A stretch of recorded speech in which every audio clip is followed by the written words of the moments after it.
오늘 시간에는 그분의 속죄의 피라는 제목으로 함께 말씀의 은혜를 나누기를 원합니다. 하나님이 사랑하시는 여러분 가운데 하나님의 충만한 은혜가 늘 함께하게 계시기를 축복합니다. 하나님은 예배하는 자를 기쁘시니 오늘도 예배를 통하여 하나님 말씀을 만날 때 여러분의 영혼이 새로움을 경험하고 또 성령의 능력으로 강건해지게 되기를 간절히 바랍니다. 우리는 지지난주일을 통하여 회개의 중요성에 대해서 살펴보았습니다. 종교개혁의 실상이 사실은 칼빈의 예정론과 교린교리로 돌아감에 따라 원래 시작했던 성경으로 돌아가자라는 모토와는 거리가 멀게 되므로 회개의 중요성을 잃어버리고 지금 해야 된다는 지금의 중요성과 그리고 열매를 통하여 우리의 삶을 돌아봐서 구원에 이르고 있는가를 확인해 보자는 이러한 것을 잃어버렸다는 말씀을 드렸습니다. 우리에게서는 날마다 회개와 그리고 지금 그리고 열매를 바라보면서 달려가는 저와 여러분 되시기를 축원합니다.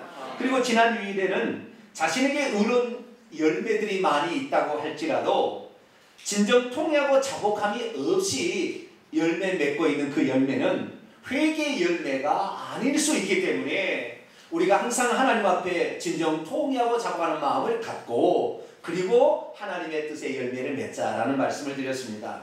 우리 성도들의 열매는 헛된 열매가 아닌 진실한 열매가 맺혀야 되기를 축원합니다. 오늘 시간에는 그렇다면 우리가 회개했을 때 과연 우리의 죄가 어떻게 용서되는 것인가 그 메커니즘에 관하여 함께 말씀을 나누고자 합니다. 작년 12월입니다. 세계적인 다큐멘터리 채널인 내셔널 지오그래픽에서 놀라운 보도를 하였습니다. 그것은 지난 2000년간 보관해온 예수님의 얼굴을 쌓아두었던 수다리움이라고 하는데 이 수다리움에 묻어있는 피를 분석해 보았다는 기사였습니다. 그 수다리움에는 예수 그리스도의 피가 묻어있는 수건이 전해 내려오고 있습니다. 이 수다리움은 스페인의 오비에도라는 성당의 주교였던 페라요가 1100년경에 예루살렘에 그동안 보관해왔던 이 예수님의 얼굴을 쌓아뒀던 수건을 입수를 해서 스페인으로 가져와서 성당에 보관하고 있습니다. 이 오비에도에 있는 이 성당은 대단히 큰 건물입니다. 엄청난 큰 건물이에요. 정말 상상을 초월할 만큼의 큰 건물인데 이 건물의 한쪽에 가면 이 보물을 보관하는 그런 장소가 있어요. 근데 그 보물을 보관하는 장소의 한 가운데가 이 천을 이렇게 전시를 해 놓았습니다. 이 천에 피가 묻어 있었는데 이 피를 가져다가 이 조사를 해봤다는 거예요. 조사를 해봤더니 이 피가 아직까지 살아있다는 거예요. 그러니까 다시 말해 살아있다는 것은 이 속에 피 속에 있는 염색체가 보인다는 거예요. 없어져야 되는데 피는 죽으면 없어져야 되는데 이게 있다는 것이죠. 그래서 그 염색체를 조사해 봤더니 염색체의 숫자가 24개만 발견이 되었습니다. 그리고 이 피의 혈액형이 AB형이라는 것이 밝혀졌습니다. 수많은 사람들이 예수님에 대해서 처녀가 잉태했다는 이 잉태설에 관하여 부정해 왔습니다. 어떻게 처녀가 아이를 낳을 수 있는가 라고 말해왔기 때문이죠. 그런데 이번 조사는 믿기지 않은 결과가 나왔습니다. 왜냐하면 여기에 들어있는 이 염색체가 숫자가 아주 중요한 거예요. 숫자가 어떻게 나왔냐면 모친 쪽에서 물려받은 염색체가 23개였고 그리고 또 하나의 Y라는 성염색체가 있었어요. 원래 사람의 염색체는 46개입니다. 부모로부터 반반씩해서 23개씩 물려받습니다. 23개 가운데 22개가 성염색체라는 것이 우리의 유전 형질을 결정하는 것이고 남자가 여자가 결정하는 것은 성염색체인데 이것은 XY라는 걸 가지고 있습니다. 여자는 22개 쌍의 성염색체와 그리고 한 쌍의 XX라는 성염색체를 가지고 있고요. 남자는 22쌍의 상염색 똑같이 생긴 상염색체에다가 XY라는 성염색체를 가지고 있어요. 그래서 두 사람이 정자와 난자가 딱 만나서 이 사랑의 관계를 통해 자식이 잉태될 때는 딱 절반이 쪼개져서 절반이 오는 거예요. 23개가 와서 합쳐져서 46개의 사람이 되는데 이 피에서는 모친 쪽으로부터 온 23개, 22개의 상염색제와 1개의 X염색제와 어디서부터 온지 모르는 Y라는 염색제가 합쳐져서 24개의 염색제가 들어있었다는 것입니다. 오늘은 이 예수 그리스도의 피에 주목할 필요가 있습니다. 예수 그리스도께서는 33년의 공생애를 마치시고 죽으셨습니다. 그러나 그분은 그 육체가 말씀이 육신이 되셨기에 부활하시자 그 육체를 가지고 하늘로 가셨기 때문에 우리에게 남겨진 것은 없습니다. 그러나 우리에게 아주 남기지 않은 것은 아니니 그분이 우리에게 남긴 것이 딱 두 가지가 있습니다. 자, 성경 말씀을 한번 보겠습니다. 요한복음 19장 34절에 보면 예수님이 십자가에 죽으실 때 죽자마자 한 군인이 예수님의 옆구리를 창으로 찔렀습니다. 그랬더니 피와 물이 쏟아져 나왔다. 다시 말해서 예수 그리스도께서 이 땅에 뭘 남기고 왔어요? 피와 물을 남기고 갔죠. 하나님의 육신을 입을 일은 두 번 다시 없는 일인데 그분이 우리에게 남기고 온 게 두 가지가 있다는 것이에요. 그래서 오늘날 이 두 가지에다가 예수님이 보내주신 성령께서 오셔서 예수 그리스도의 속죄는 확실하다라는 사실을 우리에게 믿게 하시고 가르쳐 준다고 요한일서에 또 말씀하고 있습니다. 요한사도가 요한일서 5장 6절에 8절에 뭐라고 얘기하고 있느냐? 이는 물과 피로 오신 이시니 그분이 곧 예수 그리스도라. 그분은 물로만이 아니요 물과 피로 오셨고 증언하는 이는 성령이신 성령은 진리라. 증언하는 이가 셋이니 성령과 물과 피라. 또한 이 셋이 합하여 하나라. 이렇게 말하고 있는 것입니다. 오늘날까지 예수 그리스도의 물은 증발되어서 사라졌겠지요. 그러나 피는 남아있는데 이 피가 남아있는 세 가지 유물이 있습니다. 하나는 예수님의 시체를 쌓아두었던 세마포. 예수님은 죽을 때 돌돌돌돌 말았던 세마포가 있습니다. 그 다음에 또 하나는 예수님의 얼굴을 시체 얼굴을 보기 흉하니까 얼굴을 먼저 쌓고 그 다음에 세마포를 쌓는데 얼굴을 쌓아뒀던 수건이 남아있어요. 그리고 예수 그리스도께서 골고다 언덕에 십자가에 못 박혔을 때에 그 밑에 지하 동굴에 법궤가 있었는데 그 법궤 위에 피가 떨어져서 법궤 위에 피가 남아있어요. 그래서 오늘까지 세 가지 유물이 남아있는 것이에요. 그런데 놀랍게도 이 세 가지 유물에서 전부 다 피의 염색제가 24개가 발견이 되고 이 세 가지 유물에서 AB라는 혈액형이 발견됐다는 거예요. 오늘 예수 그리스도께서 이 땅에 남겨두신 물은 증발해가 없지만 피가 있는데 그 피를 통해서 예수 그리스도께서는 과연 어떤 분이신가?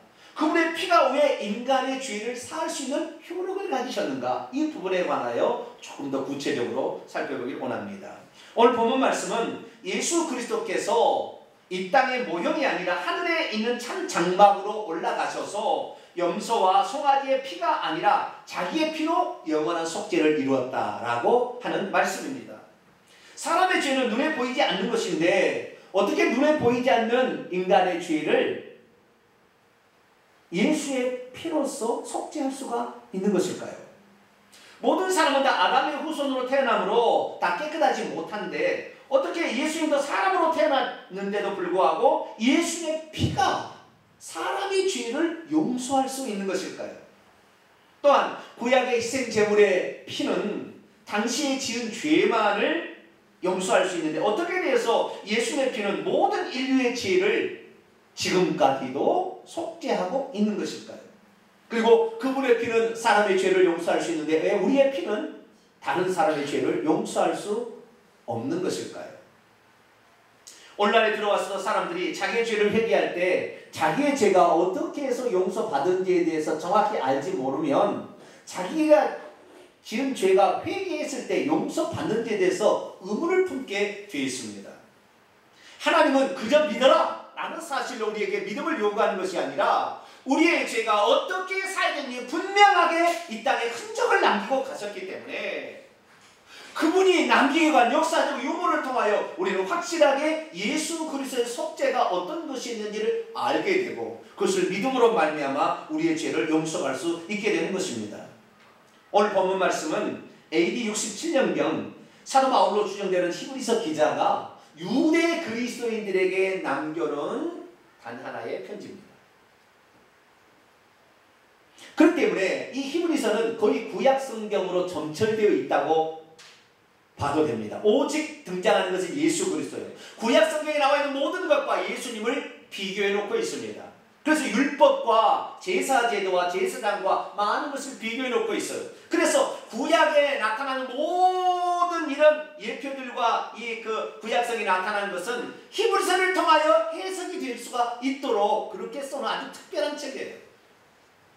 우리는 히브리서를 통해서 예수님이 하늘의 천사보다 더 뛰어나다는 사실을 알게 되고, 율법을 가르쳐줬던 모세보다 더 뛰어나다, 그리고 대제사장인 아론보다 더 뛰어나다, 그리고 구약의 동물의 희생제사보다 더 뛰어난 제물이 되셨다, 그리고 구약의 어떤 언약보다 더 강력한 새 언약을 주셨다, 이런 것들을 히브리서를 통하여 알게 되는 것입니다.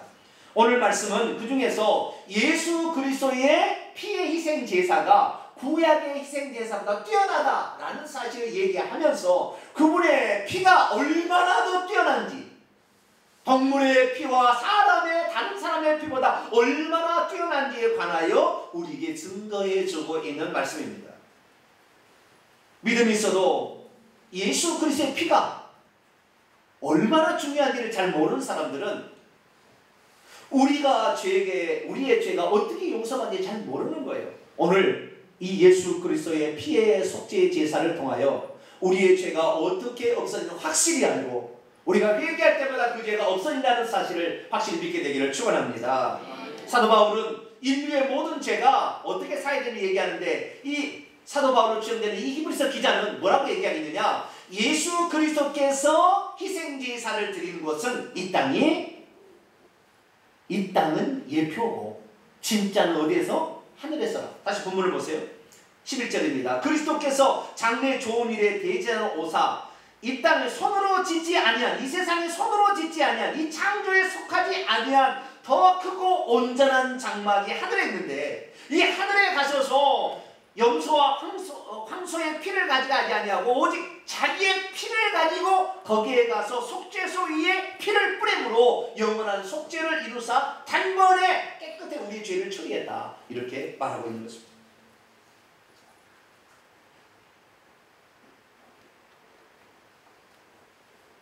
그렇지만 예수 그리스도께서는 하늘의 이 속죄 제사는 우리의 눈으로 볼 수 없잖아요. 이 땅에서도 그 제사를 드린 거예요.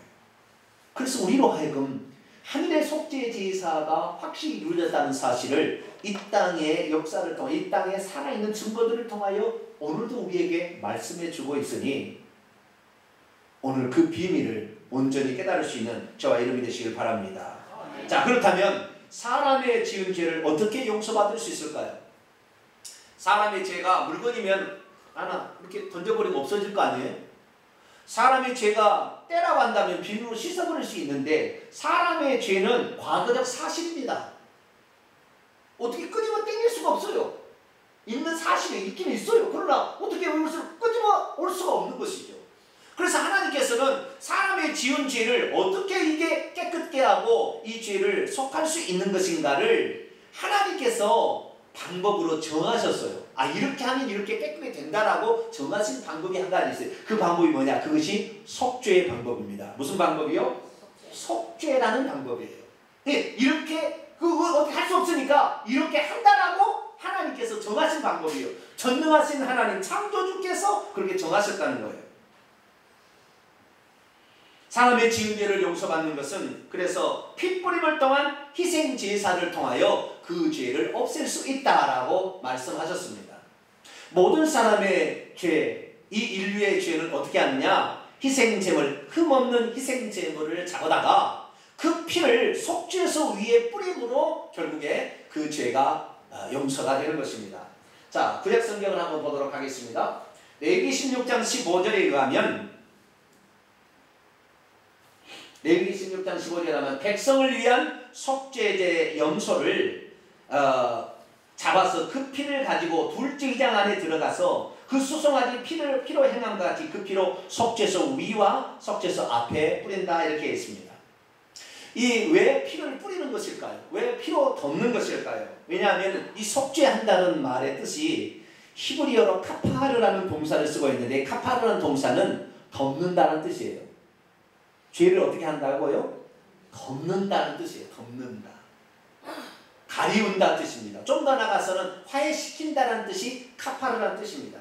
그래서 레위기 17장 11절에 의하면 직역해 보겠습니다. 왜냐하면 육체의 생명은 피에 있기 때문이다. 내가 이 피를 너에게 주어 너희의 생명을 위하여 단 위에 뿌려 라고 되어 있는데 덮게 하였다. 왜냐하면 생명은 피에 있기 때문에 피가 죄를 속한다. 우리 개혁이 나오지만 피가 죄를 덮는다라는 것입니다.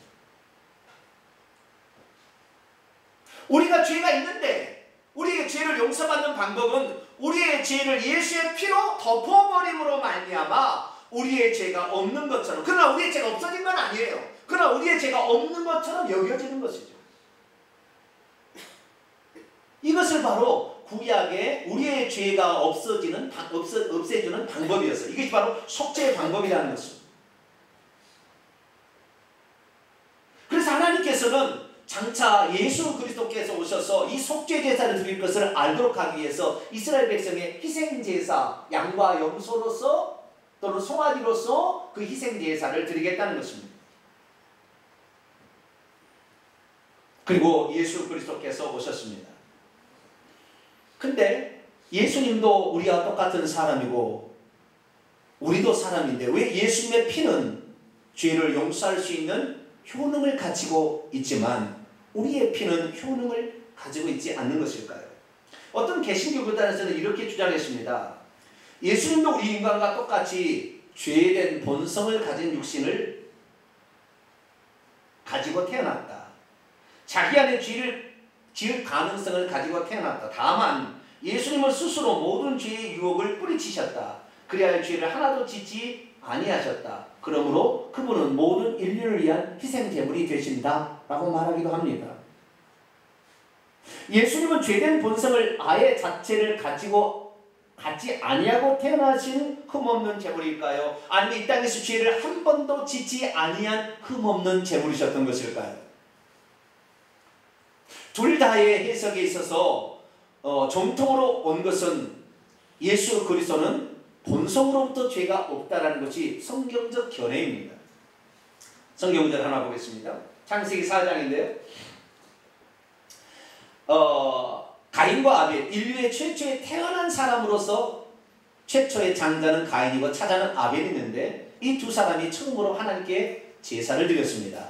그 제사를 드리고 났는데 하나님께서 가인의 제사는 받지 아니하고 아벨의 제사를 받았을 때 가인이 화를 내면서 안색이 변했다 이렇게 나왔어요. 그러자 하나님께서 가인에게 한 얘기입니다. 뭐라고 했을까요? 내가 만일 손을 행했다면 어찌 낯을 들지 못하겠느냐? 내가 만일 손을 행하지 아니하면 죄가 문에 엎드리고 웅크리고 있을 것이다. 죄가 너를 원하나 오늘은 죄의 소원은 내게 있으나 너는 죄를 통치하라. 여기 죄의 소원은 너에 있다. 여러분 가인에게 네 제사를 안 받으면 동생을 시기하고 미겨와라 그래서 얼굴이 이렇게 하라고 엄마가 가르쳐 줬을까요? 네? 안 가르쳐 줬어요. 그런데 아담과 하와는 죄를 짓기 전에 그런 삶이 있었잖아요. 그래서 아담과 하와가 죄를 짓기 전에 상태에 있었는데 어찌됐든 간에 하나님의 계명을 어김으로 말미암아 죄를 범했어요.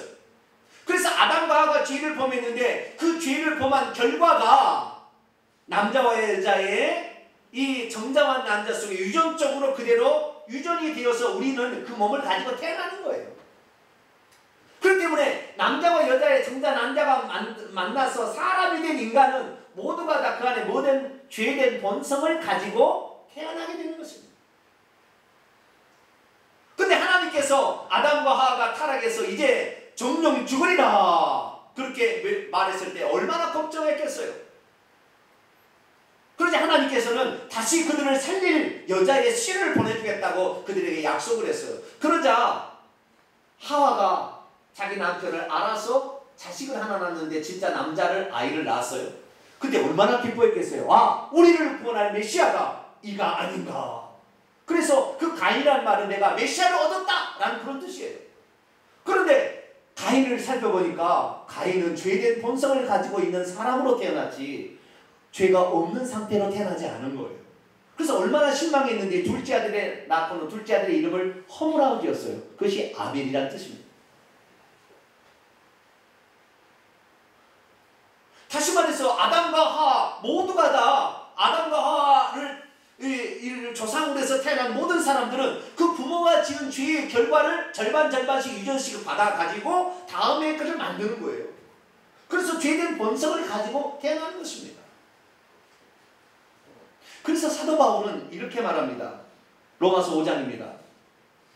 그러므로 한 사람으로 말미암아 죄가 세상에 들어오고 죄로 말미암아 사망이 들어왔나니 이와 같이 모든 사람이 죄를 지었으므로 사망이 모든 사람에게 이르렀느니라. 여기 잘 보세요.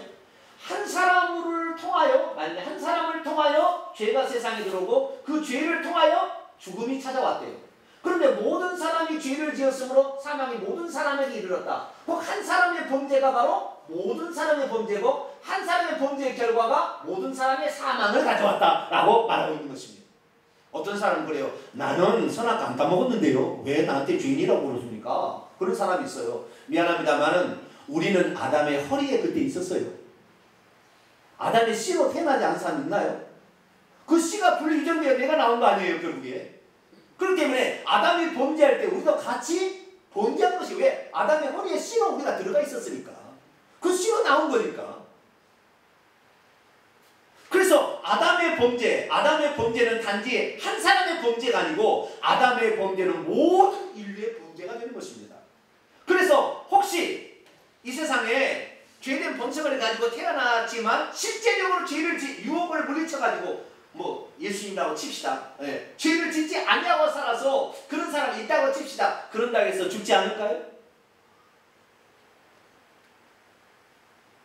자, 보겠습니다. 14절입니다. 그러나 아담으로부터 모세까지 아담의 범죄와 같은 죄를 짓지 아니하는 자들까지도 사망이 왕노하였나니 아담은 오실 자의 모형이다.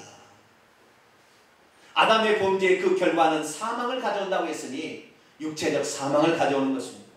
단지 그 육체적 사망을 취하기 전에 우리가 우리의 죄를 속하여 주실 메시아 흠없는 속죄 제사로 죽어주실 어린 양 대신 예수 그리스도를 믿고 우리의 죄를 회개하는 자는 둘째 사망의 지옥의 형벌을 받지 않는 것이 할렐루야. 그래서 우리는 육체가 살아있을 때에 회개를 해야 되는 것이죠. 그러면 첫째 사망으로 육신은 죽을 줄망정 둘째 사망인 심판의 형벌을 받지 아니하게 되는 것입니다.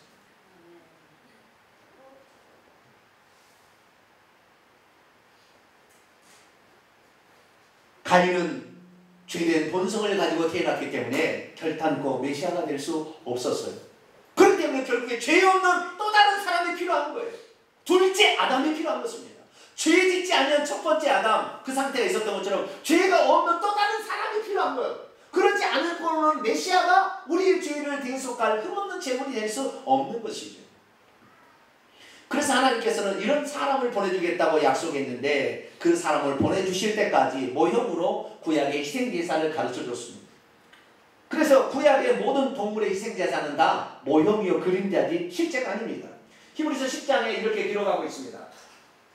율법은 장차올 좋은 일의 그림자일 뿐이요 참 형상이 아니므로 해마다 늘 드리는 같은 제사로 나오는 자들 언제든지 온전케 할 수 없느니라. 왜냐하면 황소와 염소의 피가 능히 죄를 없애야지 제거하지 못하기 때문이다. 이것은 장차 진짜 와서 제물이 와서 둘째 아담이 와서 이걸 해결해야 된다고 말하고 있는 것이 사람이 지은 죄를 동물이 해결할 수 없는 것입니다.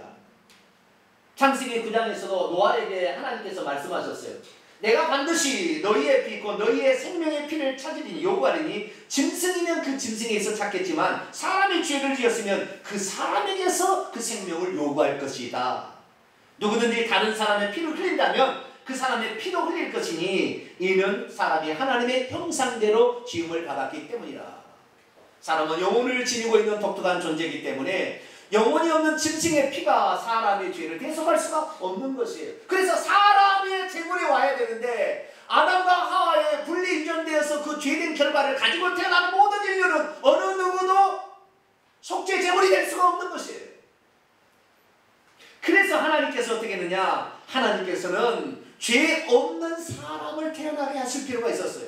그래서 예수 그리스도께서 동정녀 마리아 처녀의 몸에서 태어날 수밖에 없었던 것은 우리의 죄를 위한 대속 제물을 태어나게 한 부득이한 조치였어요. 그래서 이 세상에 태어난 모든 사람 가운데 단 한 사람, 예수 그리스도만이 부모의 정자와 남자가 합쳐져서 사람이 된 게 아니에요. 만약 그랬다고 한다면 그 예수 그리스도는 자기의 죄로 자기가 죽은 거예요. 예수 그리스도의 피는, 베드로가 이렇게 고백합니다. 너희가 알거니와 너희 조상이 물려준 헛된 행실에서 죄를 대속함을 받은 것은 은이나 금같이 없어질 것으로 된 것이 아니 오직 흠없고 점없는 어린 양 같은 그리스도의 보배로운 피가 된 것이다. 할렐루야. 그리스도가 우리에게 필요한 것은 문선명이가 자기의 피로 깨끗하게 한다는 거예요. 그래서 문선명이 통일교는 피가 흐르는 교리가 있습니다. 문선명의 피가 과연 죄를 깨끗하게 할 수 있을까요? 그는 부모 없이 태어났습니까? 그의 부모가 있어요. 그의 부모가 있는데 그 부모의 분리견된 죄된 결과를 가지고 죄된 본성을 가지고 그가 어찌 제물이 될 수, 우리의 인류를 대속할 구세주가 될 수 없는 거예요. 그래서 예수 그리스도께서는 어떻게 했느냐? 예수 그리스도는 처녀의 몸에 들어가서 잉태가 된 것이에요.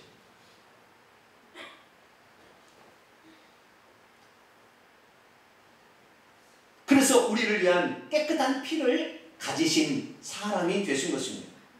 뿐만 아니라 그분은 순전히 사람의 어떤 것으로만 된 것이 아니라 요한복음 1장 14절을 보면 말씀이 육신이 되었다고 얘기하고 있습니다. 이 말씀은 곧 하나님인데 이 말씀이 하나님이 육신이 되어 오셨다는 거예요.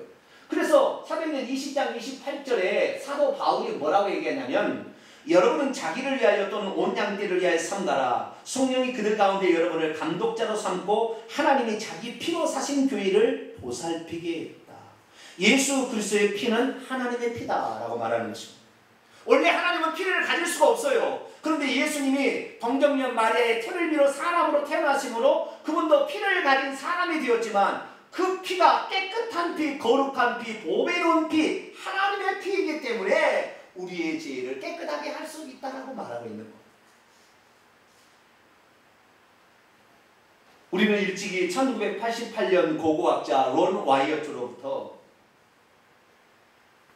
예수님이 못 박히셨던 골고다 언덕 지하 동굴에 법궤가 발견했다는 소식을 들을 수가 있었습니다.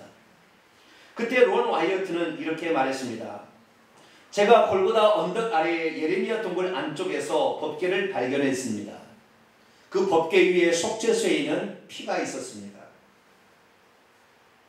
그때 법궤는 당시 예수께서 십자가에 못 박혔던 장소로부터 6m 지하 아래에 바위 밑에 있었습니다. 그런데 예수 그리스도께서 죽으실 때 지진으로 말미암아 그 바위가 깨졌고 창으로 찔렀던 물과 피가 그 깨진 틈으로 지하 6m 아래에 있던 법궤 위에 속죄소에 뿌려졌습니다. 저는 그것을 긁어다가 유대의 혈액정밀연구소에 보냈습니다. 그리고 말했습니다. 이 피에 관하여 저에게 얘기할 수 있는 모든 것을 저에게 얘기해 주십시오. 그들은 그 피를 가져다가 72시간 동안 보존 처리를 과정을 통해서 그걸 살펴보기로 했습니다. 72시간이 지난 다음에 그들은 그 피를 통해 깜짝 놀랐습니다.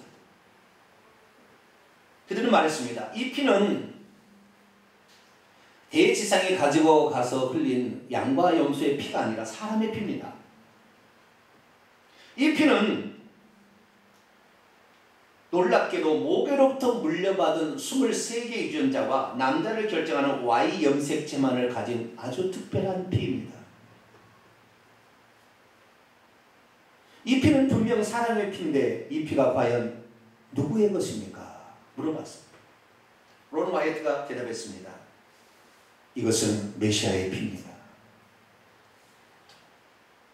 이 지구상에 남겨놓고 있는 예수 그리스도의 피의 세 군데서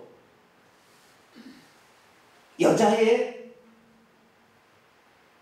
유전자의 23개가 있는 거기에다가 어디서 Y가 왔는 성령의 능력으로 남자를 형상을 만들게 되는 Y라는 염색체가 들어가서 24개의 사람이 된 피가 있는 것입니다. 여러분, 성경에서 우리가 성경을 읽을 때 여자를 왜 계수에 넣지 않았을까요? 이스라엘의 인구 조사를 할 때 단 한 번도 여자의 숫자를 넣지 않습니다. 오병이의 기적에 5,000명도 여자 아이를 뺐습니다. 왜 그랬을까요? 여러분, 이걸 아셔야 됩니다.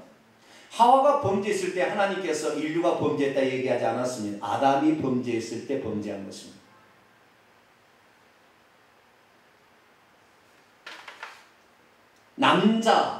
사람인 남자가 범죄했을 때 하나님은 그 죄를 죄로 인정하는 것입니다.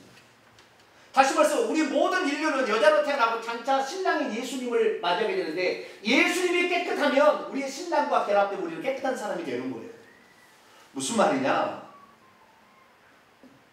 모든 인류는 남자의 씨와 여자의 씨가 합쳐져서 절반으로 합쳐져서 태어나기 때문에 죄인으로 태어납니다. 왜? 남자가 죄를 범해야 이것이 죄인이라고 칭하기 때문에. 그러나 오직 예수 그리스도는 여자로부터 오기는 왔지만 남자로 요셉으로부터 부모 아버지로 온 것이 아니라 성령의 능력으로 말씀이 육신이 돼서 오셨기 때문에 예수 그리스도의 피는 깨끗한 피가 된 거예요. 그렇기 때문에 모든 인류를 구속할 단 하나의 깨끗한 피는 예수 그리스도밖에 없습니다. 그래서 예수 그리스도의 피가 남겨진 세 군데에서 다 조사해봐도 46개의 영색체가 안 나오는 거예요. 왜? 처녀가 잉타해. 이사야 7장 14절에 처녀가 잉타하여 아들을 낳아요. 그래야만 처녀가 낳고 남자의 죄 지은 형질이 안 들어오면 죄인이 아니기 때문에 처녀가 잉타하여 자식을 낳게 될 것이라고 약속을 했고, 성령의 능력이 거기에 붙어서 결국에 말씀이 육신이 되심으로 예수님은 하나님의 피를 가진 사람이 되신 거예요. 할렐루야. 그렇기 때문에 그분의 피만이 우리의 죄를 용서하고 있는 것이지 어떤 사람의 피도 모든 사람의 죄를 용서할 수가 없는 거예요.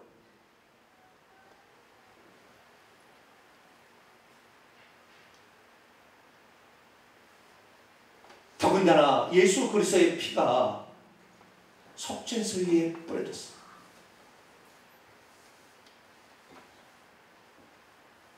그렇게 하지 않고 하늘의 장막에 가서 피를 뿌려도 우리의 죄가 다 용서받을 만한데, 우리에게 영원한 확증을 주시기 위해서 예수 그리스도께서는 그 골고다 언덕, 그들도 몰랐어요. 그 밑에 예레미야 동굴에 버기가 있는지 그때 당시 아무도 몰랐어요. 이미 몇백 년 전에 아무도 모르게 그 지하 동굴에 넣어놨기 때문에. 속죄제에 피를 뿌림으로 예수 그리스도의 피가 우리의 죄를 가렸다는 것을 역사적 유물로도 오늘 우리에게 증거하고 있습니다. 사랑하는 성도 여러분, 하나님은 역시 하나님이십니다. 할렐루야. 하나님이 하신 일은 완벽하십니다. 할렐루야. 당신이 수천 년부터 이렇게 하리라고 정하신 것을 그대로 이루었기 때문에 예수님이 십자가에 다 이루었다 하심으로 인류를 위한 모든 구속사역을 완성하셨습니다. 오늘 예수님이 나를 믿으면 죄를 용서된다, 그렇게 해서 용서된 것이 아니라 그분이 구약에 수천 년 동안 예언된 그 속죄제사의 희생제물로 직접 오셔서 속죄제의 피를 뿌림으로 그 피도 깨끗한 피, 성령으로 잉태된 깨끗한 피로, 고귀한 피로 우리의 죄를 덮어버렸기 때문에, 속죄소의 일을 덮어버렸기 때문에 우리의 죄가 없는 것처럼 여겨지는 것입니다. 그래서 우리는 우리를 위해서 인간의 몸을 입으신 예수 그리스도만을 붙들어야하고 그분만을 찬양해야 될 줄로 믿습니다. 그분은 한 번의 제사로서 또한 영원한 온전케 하는 제사를 드렸으니 세상에 뿌린 모든 피는 며칠 후면 없어져서 염색체가 사라지지만 예수의 피는 2000년이 지난 지금도 살아있어서 염색체가 발견되어지는 살아있는 피로서 우리의 죄를 영원토록 덮을 수 있기 때문에 그분의 한 번의 제사로 우리의 모든 죄는 덮을 수가 있게 된 것입니다. 속죄는 무엇입니까? 하나님이 정하신 인류의 죄를 처리하는 유일한 방법입니다. 그것은 오직 흠없고 점없는 예수의 피로서만 이루어지는 사역입니다. 이것을 통하여 우리는 하나님과 화해할 수 있게 되었고 영광스러운 하나님 앞으로 나아가게 되었으니 우리가 천국에 들어가서도 예수 피 없으면 우리는 영광스러운 하나님을 만날 수 없으니 오직 나를 위해서 사람이 되어 오신 예수 그리스도만을 붙잡고 그분의 희생의 피를 붙들고 갈 수 있게 되기를 축원합니다. 그분의 피가 아니었다면 우리의 죄는 어떻게 되는지 알 수가 없는데 그분이 사람이 되어서 깨끗한 피를 흘려주셨기 때문에 우리의 죄가 용서받음을 알고 오늘도 우리의 죄가 있거들랑 반드시 하나님께 자백함으로 말미암아 그 피가 우리의 죄를 덮어버림으로 우리의 죄가 깨끗이 씻음 받게 되기를 축원합니다. 마지막으로 한 가지 더 추가할 것은 이건 설교로 따지고 한 번 해야 되겠지만 예수의 피는 우리를 덮지만 그분의 물은 우리를 죄를 씻긴다는 거예요. 그래서 물과 피를 남겨놓은 것입니다. 그래서 예수 그리스도를 믿으면 우리의 죄는 덮어지고 우리의 죄는 씻겨져서 깨끗함을 받으니 예수 그리스도 이 땅에 남겨주시는 유일한 물질 물과 피를 우리는 알아야 되고 이 피를 믿게 될 때에 우리가 영생을 얻게 되니 우리를 위해서 남김없이 피와 그리고 땀을 다 흘려주신 우리 주 예수 그리스도를 영원히 찬양하게 되기를 간절히 축원합니다. 기도하겠습니다. 거룩하신 하나님 아버지, 우리의 죄는 너무나 많아서 어떻게 해결할 수가 없고 우리의 죄는 잔혹하여 지옥 형벌을 받아야 마땅한데 하나님께서 그 죄를 용서하기 위해서 사람의 몸을 입고 오셔서 저 골고다 언덕에서 피를 흘리셨고 그 피로 속죄소 뚜껑을 덮었으니 우리의 죄가 가려움을 믿습니다. 그분의 물로 우리의 영혼의 모든 죄를 씻기시니 오늘도 우리의 죄가 정결케 되고 있습니다.